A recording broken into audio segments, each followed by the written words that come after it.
In today's video, I'm going to teach you how to add font in Figma. Fast 2025 guide. We're keeping this simple and reliable, so you can start designing with your new typeface right away. First, grab the font you want from a trustworthy website. Fonts often come as a compressed zip file, so once the download finishes, locate it in your downloads folder and extract it. Inside, you'll typically see files ending in .ttf or .otf, sometimes a mix of regular, bold, italic, and other styles. Keep these files together in a clearly named folder so you know exactly what you're installing. It's also a good idea to skim any included README or license file so you understand how you're allowed to use the font.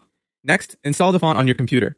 On Windows or Mac, just double-click each .ttf or .otf file to open the system's font installer. On Windows, click Install, and if you see Install for all users and you have permission, that ensures the font is available to every account on the machine. On Mac, Font Book will open, click Install Font, and it will handle the rest.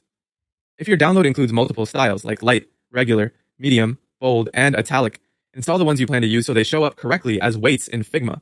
Both .ttf and .otf work fine for design projects, and variable fonts are supported too. After installing, restart the Figma desktop app. This part matters because Figma reads your system's font list when it launches. Close every Figma window so the app fully quits, then reopen it. A quick restart ensures Figma picks up anything you just added. Now open your Figma file and select a text layer or create a new one. In the right-hand properties panel, find the text section and open the font dropdown. Start typing the font's name to jump to it quickly. If you installed multiple styles, you'll see them available as weights or styles once you select the family. Choose the one you want and your text will update immediately. If the font doesn't appear, double check that you installed the correct files, that they weren't left inside the zip, and that you restarted Figma after installing. In some cases, installing the regular style first helps the family group correctly.